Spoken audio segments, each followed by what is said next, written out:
Experience the epic series that the world is watching and raving about. Catch up or relive the first 3 seasons of Game of Thrones, now on HBO On Demand, and watch back-to-back episodes anytime on your schedule. This year, join the legion of followers and enjoy past seasons of Game of Thrones, plus the premiere of Season 4 on April 6th on HBO.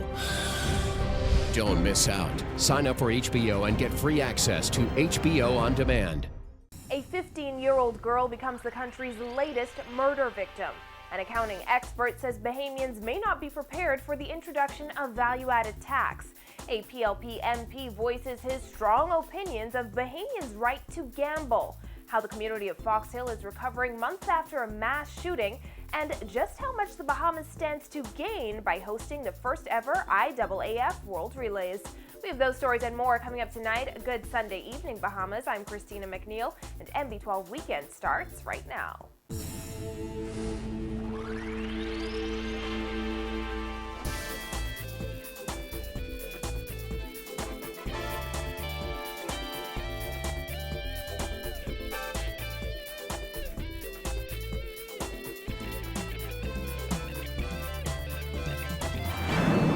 Joining us. Police on Grand Bahama are following leads in an early morning shooting that left a 15-year-old girl dead. According to police reports, the teen was outside Platinum Lounge in 8 Mile Rock when she was shot. When police arrived on the scene, they found the victim lying face up in a rocky area near the lounge with visible gunshot wounds to the head. She was pronounced dead at the scene. The victim, whose name has not yet been released by police, is from Holmes Rock, Grand Bahama. Police are asking anyone with information that can assist them in their investigations to contact them at 919. Well, with many unanswered questions just months before the proposed implementation of value-added tax, one accounting and fraud expert says the tax is viable, but the public still may not be entirely prepared for it. Grant Thornton partner and president of the Association of Certified Fraud Examiners, Kendrick Christie, told MB12 there are still some concerns that need to be addressed. Dana Smith reports. Kendrick Christie said although he supports VAT implementation, there's still a lot of uncertainty over the tax, and he questions just how ready the public is. As for fraud, he said that's inevitable but can be mitigated. As an accountant, a chartered accountant, as a businessman myself, a partner in Grant Thornton, we don't like uncertainty. We like to deal with certainty. We like to be able to forecast out 5 years down the road, 10 years out the road. We would like to know what's coming so that we can prepare. A lot of our clients have been contacting us to get ready for that. But again, there's some who are really holding on and not sure. The legislation, as you know, has been circulated to some extent, but has not been finalized. And again, that creates a lot of uncertainty. The tax was set to be introduced at a rate of 15% on July 1st. But Prime Minister Perry Christie announced earlier this month that would be implemented at a lower rate. He did not specify what that rate would be. The Prime Minister also hinted VAT may not be implemented on July 1st, but again gave no further details. The F&M criticized the Prime Minister's remarks as a sign of indecision, while Finance Ministry consultant James Smith said the comments were unhelpful and added to public uncertainty. Kendrick Christie said he, like many others in the private sector, welcomes the Prime Minister's revelation that the rate would be lowered. He said he also welcomes more time. John Rolls spoke about 4,000 businesses that would need to be registered. I think we need to get very specific and really identify how much of those businesses are really ready. You know, that's the level of detail we need. And is the public ready? If you ask me, we are never totally ready. But I think that there could be a better timeline in terms of, as the Prime Minister stated, he's looking at a timeline which is July 1st, reassessing it. And but let me just tell you, you know, we could use some more time to really get prepared for this. Christie explained the country is coming from a system where businesses only paid duties and income tax, and with this jump to VAT, businesses would need more time to prepare. He called on business owners to take the initiative and get ready. I think the key is really to assess those businesses that are, and the public, that we are at a point where, whether it's at May or June or July, that we have the amount of readiness in hand, that their systems are in place. But again, we're never going to be totally ready. You're always going to have persons and entities that say they're not ready. We are advising businesses especially to prepare. It's like a hurricane. I'm not saying value-added tax is a hurricane, but it's certainly a change in our whole tax structure. Christie also said tax fraud is unavoidable with this new tax system, but he explained fraud is something that comes with all forms of taxation and it can be mitigated with the proper steps. There are persons, as I said jokingly at a seminar, there are persons who are getting ready for VAT and some who are getting ready to take advantage of VAT, which are, again, there's this thing about any system that you introduce, they're fraudsters. They're going to think of some way to evade the tax. When we met with Prime Minister Christie last year, we told him we'd like to make him aware of the various fraud methods that would come about, because it's going to come. Persons don't like paying taxes. That's worldwide, okay? And so you really need to anticipate that and get ready for it. Christie said being vigilant, screening employees and treating them well as paying careful attention to bank accounts, are ways businesses can mitigate any potential VAT fraud.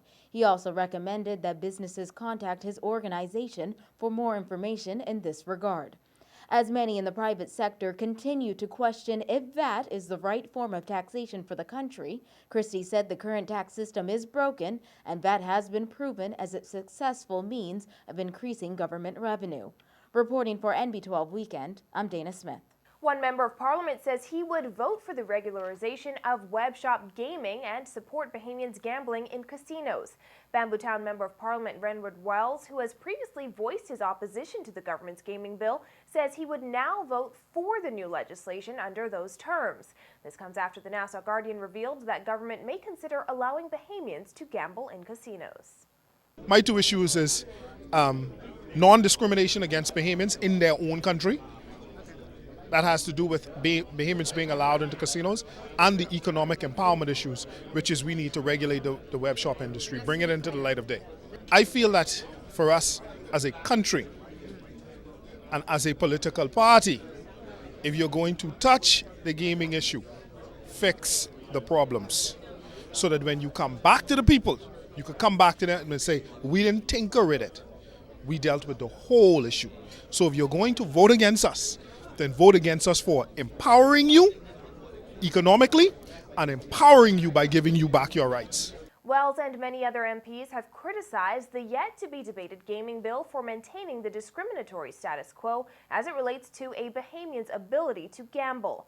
Wells says he believes the government's decision to table web shop legislation and its consideration to lift the casino ban are based on the views he and others have expressed.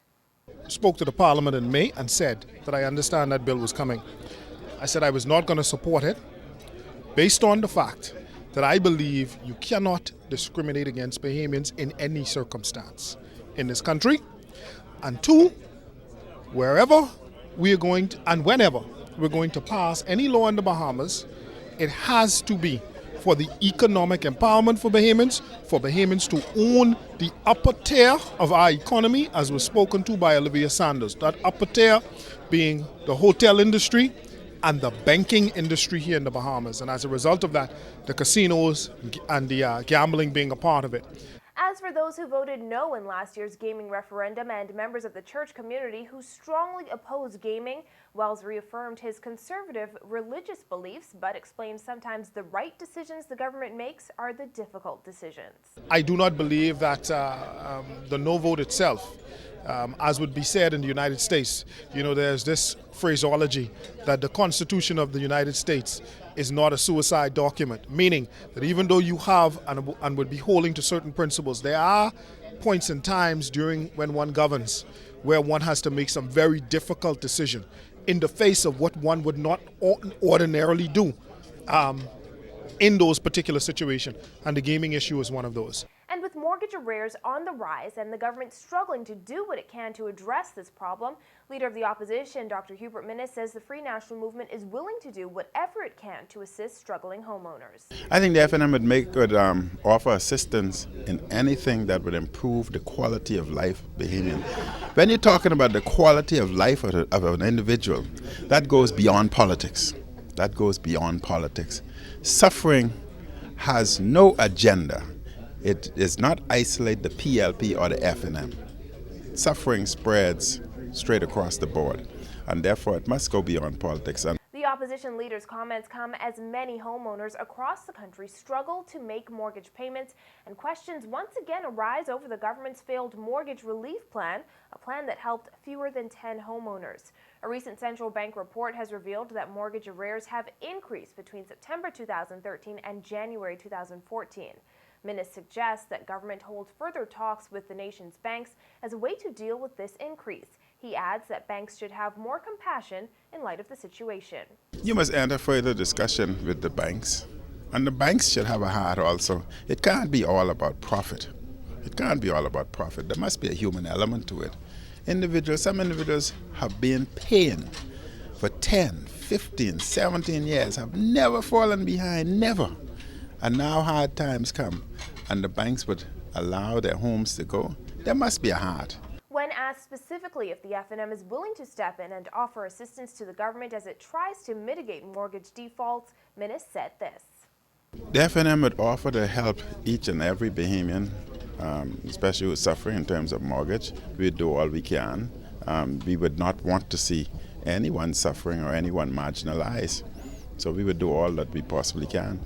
Minnis has also previously called on the private sector to play a part in assisting those in mortgage arrears. He named a potential People Helping People initiative as an example. He says this potential program should be run by an entity that is completely separate from any political party. Coming up, just how much the Bahamas is spending to pull off the first ever World Relays event in May. The Bahamas government and its people will make an investment of about $10 million. But first, how residents of Fox Hill are picking up the pieces months after a mass shooting left 4 people dead. Find out more when MB12 Weekend returns.